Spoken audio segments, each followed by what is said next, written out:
Audio Jungle.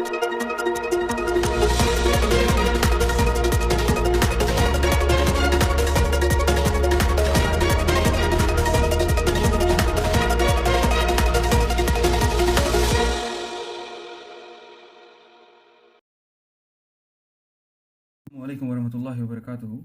My name is Humayun Hussain Badakshi, matric number 2012-063, and my topic is about the issue of supply of coca beans in Malaysia.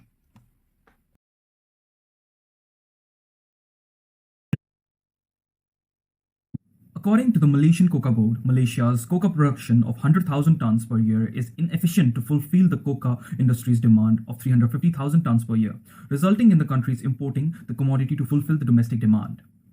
Director General Dr. Ramli Qasim said that he hoped that coca operators throughout the country would seek a solution to overcome the issue. I hope smallholders all over the country unite to increase the production of quality beans. He said coca production in neighboring countries are also experiencing the same lack of coca bean production problem by increasing the upstream activities of the coca industry, especially in cultivating and plantation of coca in this country. He said MCB would apply to state government across the country to allocate lands to increase the cultivation of quality of coca. We are also encouraging small plant holders of coca to their farms, alongside other crops to increase their income, he added. The global coca demand in 2019 was estimated to be US $12 billion and is expected to reach $15 billion by 2027 with a CAGR of 4.3%. Based on the Ministry of Plantation Industries and Commodities website, the coca industry contributed RM 1.64 billion to GDP in 2020. In the first half of 2021, the coca industry contributed 0.85 billion RM to GDP. The plantation area in 2021 was 5.955 hectares with the production of 361 tons. Malaysia is one of the largest coca bean processing and grinding centers, ranked 6th in the world with the coca bean grinding target of 335,000 tons in 2021.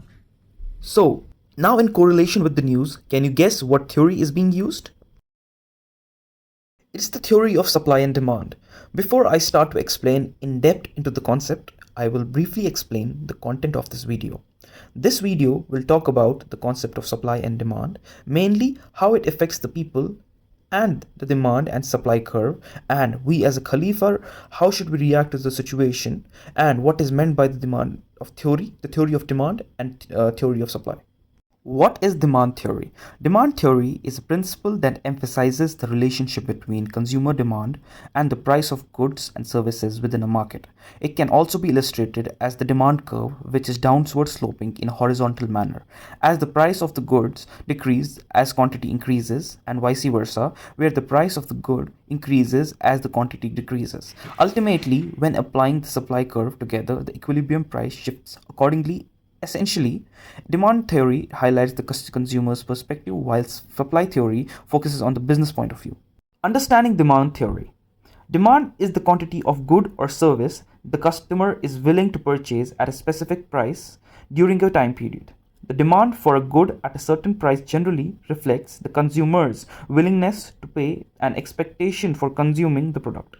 The good instead range in price from necessities to luxuries. For example, regarding necessities, people need food, healthcare, clothing, entertainment, shelter, and water across all welfares. The price of the good tends to be fairly affordable for most individuals, whereas designer bags, for example, tend to be priced at a premium, such as goods are considered wants and not required to continue to live a healthy life. Factors that affect demand.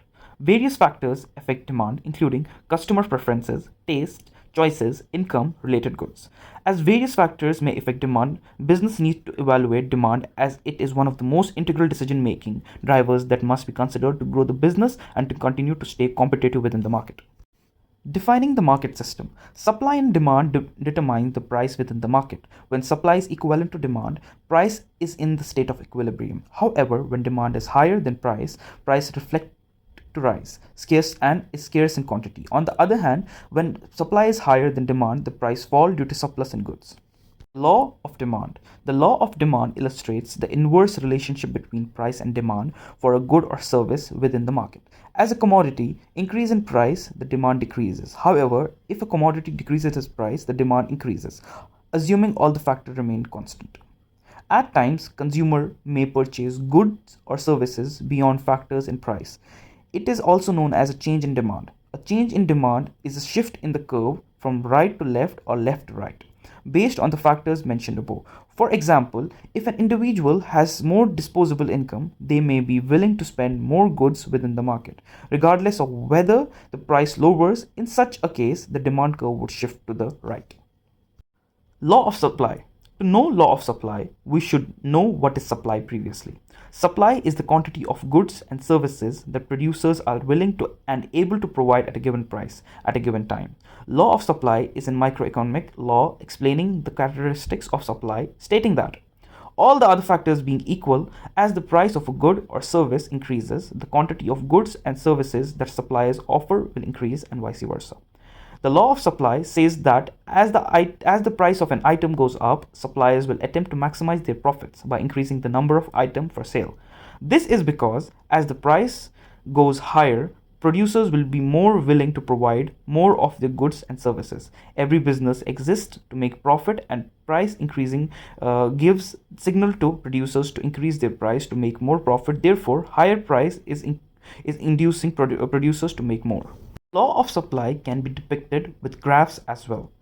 Graph above shows that the concept of law and supply with shape of upward sloping linear graph showing if the price increases, quantity supplied will also increase.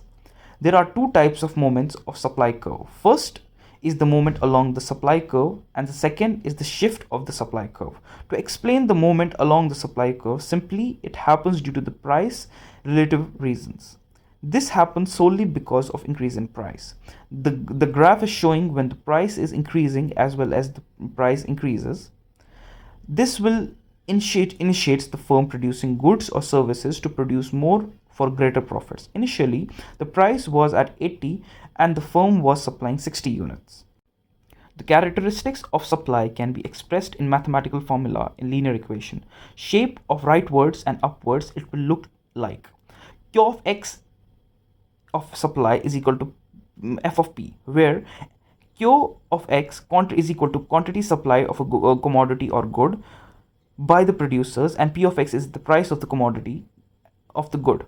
F is the function. For example, giving that the linear equation is Qs is equal to minus 60 plus 30p.